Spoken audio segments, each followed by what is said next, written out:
Hello viewers, எல்லோரும் எப்படி இருக்கீங்க? நான் நல்லா இருக்கேன். என்னடா இவ்வளோ நாளாக வீடியோ இல்லையே, இப்போ திடீர்னு ஐஃபோனோட வந்திருக்கேன்னு பார்க்குறீங்களா? என் ஃப்ரெண்டு தாங்க வாங்கியிருக்கான். இவ்வளோ நாளாக வீடியோ போடாததுக்கு ரீசன் நிறைய இருக்குது. எனக்கும் கொஞ்சம் ஹெல்த் இஷ்யூ இருந்தது. ஸோ அதெல்லாம் வந்து பார்த்திங்கன்னா கொஞ்சம் முடிச்சுட்டு வரதுக்கு லேட் ஆகிடுச்சு.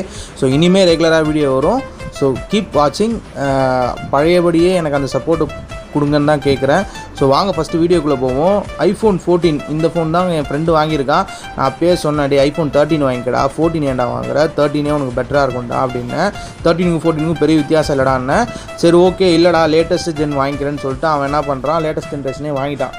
இந்த ஃபோனை 75,000 வாங்கினான். இந்த ஃபோன் எப்படி இருக்குன்னு கேட்டிங்கன்னா, ஐஃபோனை பற்றி என்ன குறை சொல்லணும், பில் குவாலிட்டிலாம் தரமாக இருக்கும், கேமரா நல்லாயிருக்கும், A to Z உங்களுக்கு எல்லாமே நல்லா தான் இருக்க போகுது. ஸோ அதெல்லாம் உங்களுக்கு பிரச்சனை கிடையாது. பட் இந்த ஃபோன் நீங்கள் வாங்குறீங்கன்னா தெரிஞ்சிக்க வேண்டிய முதல் விஷயம், ஃபோனை கீழே போடாமல் பத்திரமா வச்சுக்கணும். இவன் இந்த ஃபோனை ஹேண்டில் பண்ணும்போதே உங்களுக்கு தெரியும் நினைக்கிறேன். பின்னாடி கேமராக்கெல்லாம் வந்து பார்த்திங்கன்னா இன்க்ளூடிங் லென்ஸுக்கே வந்து பார்த்திங்கன்னா ரிங் வாங்கி போயிட்டுருக்கோம். அதாவது கேமராவுக்கு மட்டும் தனியாக ஒரு டெம்பர் மாதிரி ரிங் வரும். ஸோ அது வந்து போட்டிருக்காங்க. அண்ட் தென் வந்து பார்த்திங்கன்னா பின்னாடி வந்து கிளியராக அந்த பூர்விகா ப்ரொடெக்ஷன் ப்ரோ ஓட்டியிருக்கான். ஸோ இவர் தாங்க அந்த ஃப்ரெண்டு.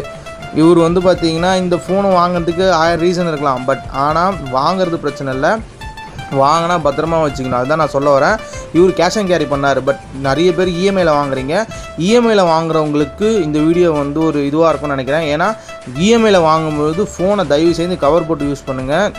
ஃபோன் கீழே விழுந்துச்சுன்னா இஎம்ஐ கட்டுறதை விட வந்து பார்த்திங்கன்னா ஃபோனுக்கு செலவு அதிகமாகும். அதுதான் நான் சொல்ல வரேன். ஆல்ரெடி iPhone 12க்கு நான் எவ்வளோ செலவாச்சுன்னு சொன்னேன். 13க்கும் பயங்கரமாக செலவாகும், 14க்கும் பயங்கரமாக செலவாகும். ஸோ முடிஞ்ச அளவுக்கு இஎம்ஐயில் வாங்குறவங்க பத்திரமா வச்சுக்கோங்க. கேஷ் அண்ட் கேரி வாங்குறவங்களுக்கு சொல்லணும்னு அவசியம் இல்லை. ஸோ அதுக்கு முன்னாடி நம்ம சேனலை சப்ஸ்கிரைப் பண்ணிவிடுங்க.